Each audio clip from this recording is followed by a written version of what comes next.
Almost 6:50 here this Friday morning. Your Sunrise Smart Start, the day's top headlines and breaking updates on 4 young suspects, including teens, arrested overnight and charged following a double stolen car chase that began in Pittsford.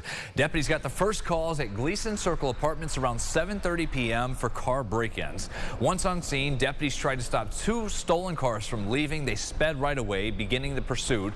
1 car crashed at 441 and 490. 3 suspects taken into custody there. The 4th and final person arrested was after crashing near Kingsborough Road and Genesee Park Boulevard here in the city. The 4 suspects range in age from 16 to 18. Also breaking from the sheriff's office, deputies need your help to find this missing teen. There's the photo of 15-year-old Faven Malaku, last seen leaving her home in Henrietta around 10 p.m. When she got into a car, we don't have any specific details on what it was. At the time, she was wearing a black sweater. There's her photo. She does have a nose ring. Deputies say they do not believe she's in any real danger. They do want to get her back home. Please call 911 if you can help do that.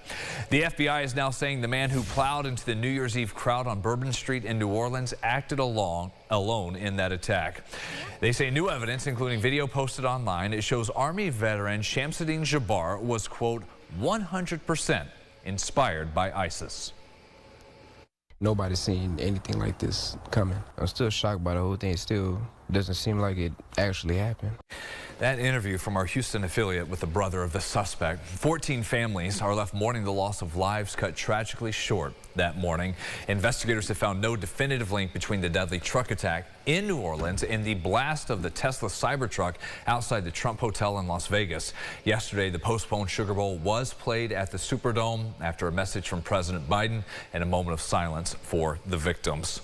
Your Sunrise traffic updates here. 10 minutes to go until 7. Northwest Rochester crash at Lake and Ridgeway Avenues.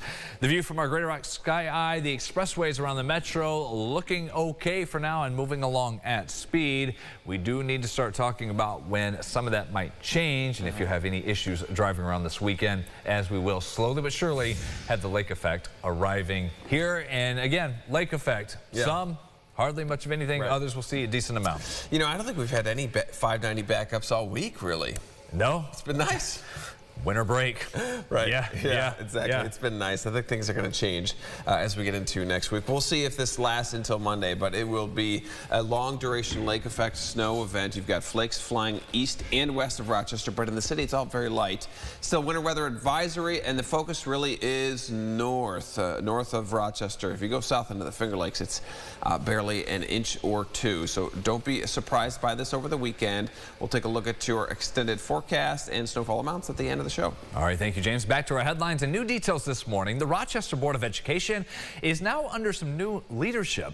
Last night, the board appointed Camille Simmons and Amy Malloy as the new president and VP. Both women are replacing Cynthia Elliott and Beatrice LeBron, respectively. The elections passed in a vote 4-3, with Elliott, LeBron, and Isaiah Santiago voting against both appointments. Inside the huddle, final weekend of the regular season in the NFL. That means awards and honors starting to be announced around the league.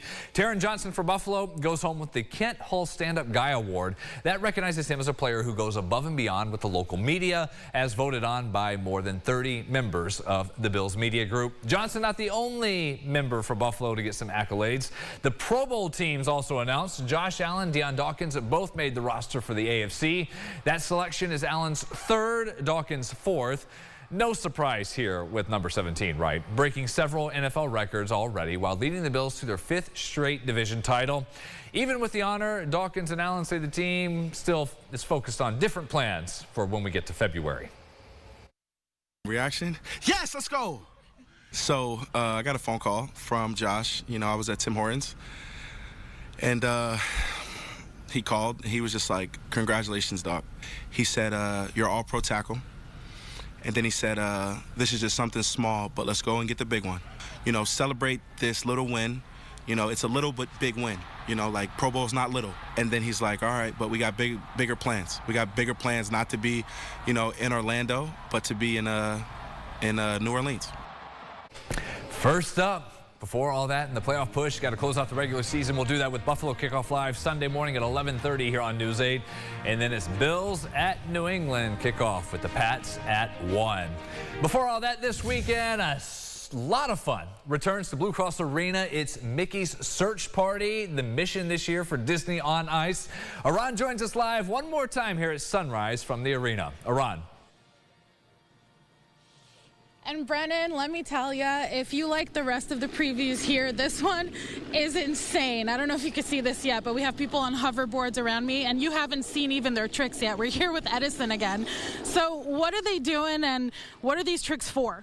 So that's right. We have hoverboards on the ice. Now, you're going to see this in our opening number, and you're going to see these acrobats like spinning, doing handstands, and just having a great time out here. Awesome. Yeah, let's move over so these guys can do their thing. But, you know, like, what is this show actually about? What can they expect? So Disney on Ice presents Mickey's Search Party. We'll bring you and your family through timeless Disney classics as we follow Mickey Mouse and his friends.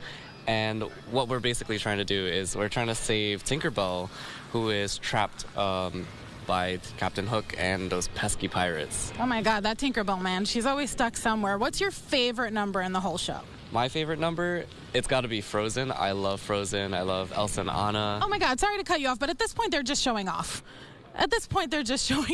So Elsa and Anna. Yes, and they're having fun, by the way.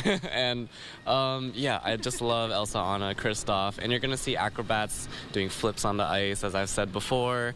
And it's just a fun time in Frozen. Awesome. Yeah, Frozen is always the best. Guys, at this point, they're just having a blast. Like, I'm watching them smile. They clearly hate their jobs. You know what I'm saying, Yeah. Brennan? Tossing it back to you while I enjoy this show. Exactly. Thank you, Aran. Just carrying on the interview, and we've got headstands on hoverboards in the back. It's wild. You don't even think they could do that on ice, right? I know. There they go. They do that. Fireworks, pyrotechnics, trampolines, everything. All right, get us out the door one more time here. Yeah, that's right. Plenty of snow over the weekend. Today, just a few scattered lake effect snow showers. And then here we go. Highest accumulation, Brennan, along Lake Ontario. Yep, we will be tracking that all morning. More updates when we both see you back here at 7:25. CBS Mornings on the way. Have a great and warm weekend, everybody.